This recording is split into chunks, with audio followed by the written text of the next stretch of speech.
என்ன பார்க்க போகிறோன்னா சூப்பராக ஒரு இட்லி பொடி தாங்க. இந்த இட்லி பொடி ரொம்ப ஈஸியாக செஞ்சிடலாம். இந்த அளவு முறையில் செஞ்சு பாருங்கள், ரொம்ப டேஸ்டியாக வரும். செய்ய தெரியாதவங்க கூட ரொம்ப ஈஸியாக செஞ்சிடலாம். ஃபஸ்ட் டைம் சேனலை பார்க்குறவங்க சப்ஸ்கிரைப் பண்ணுங்கள். சப்ஸ்கிரைப் பண்ணி ஆளுங்கிற பெல் ஐக்கானை ப்ரெஸ் பண்ணுங்கள். அப்போ தான் நான் போடுற வீடியோ உங்களுக்கு நோட்டிஃபிகேஷன் வரும். ப்ளீஸ் நண்பர்களே, வீடியோ ஸ்கிப் பண்ணாமல் பாருங்கள். வாங்க வீடியோக்குள்ளே போகலாம். இதுக்கு ஃபஸ்ட்டு கேஸ் ஆன் பண்ணி கடாயை காய வச்சு 2 காயத்தை 1 ஸ்பூன் எண்ணெய் ஊற்றி நல்லா வறுத்துக்கலாம். வறுத்த அதே சட்டியில் 1 கைப்பிடி அளவு வத்தல் போட்டு வறுத்துக்கலாம்.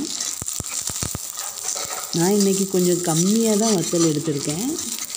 இன்னும் 1 கைப்பிடி அளவு போடலாம். கரெக்டாக 2 கைப்பிடி அளவு போடலாம். நான் எடுத்திருக்க அளவுகளுக்கு 2 கைப்பிடி கரெக்டாக இருக்கும். இது 100 பிடிக்கிற டம்ளர். இதுக்கு 1 டம்ளர் உளுந்து, கருப்பு உளுந்து தான் இன்றைக்கி நான் போட்டிருக்கேன். அதே எடுத்துக்கோங்க. நல்லா வறுத்துக்கலாம். கருப்பு உளுந்து வறுத்துட்டு இருக்கும்போதே 1 கைப்பிடி அளவு கருவேப்பிலை அதிலேயே போட்டு வறுத்துக்கலாம். நல்லா மொறுமொறுன்னு ஆகிற லெவலுக்கு வறுத்துக்கலாம் கருவேப்பிலையை.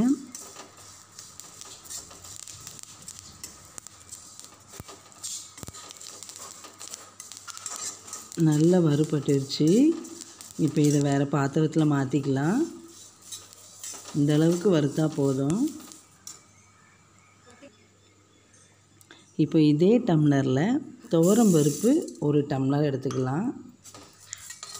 100 பிடிக்கிற டம்ளர் தான். இந்த டம்ளரை வச்சு எல்லாமே அளந்து போட்டுக்கலாம். வத்தல் மட்டும் 2 கைப்பிடி அளவு போடுங்க.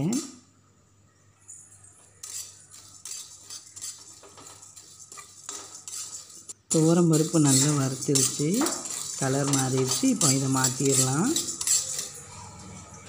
இப்போ கடலைப்பருப்பு 1 டம்ளர் போட்டுக்கலாம். எண்ணெய்லாம் ஊற்றி வறுக்க தேவையில்லை, வெறும் சட்டியில் வறுத்துக்கலாம். காயை மட்டும் பொரிகிறதுக்கு லைட்டாக எண்ணெய் ஊற்றிக்கலாம்.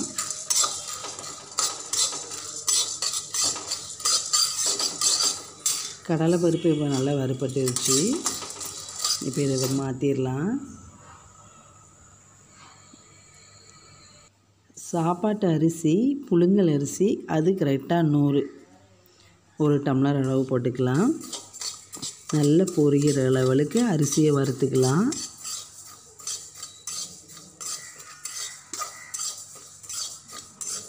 பூண்டு நல்லா 2 பூண்டு அளவு போடணும்.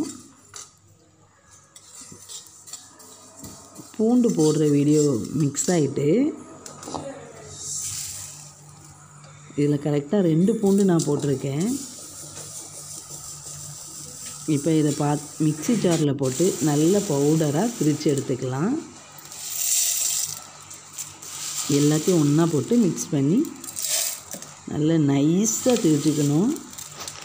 நம்ம அரிசி போட்டிருக்கறதுனால நல்லா நைஸாக திரிக்கணும். நெருன்னு திரிச்சிங்கன்னா நான் பொடி வச்சு சாப்பிடும்போது அவ்வளோ நல்லா இருக்காது. தேவையான அளவு உப்பு போட்டுக்கலாம்.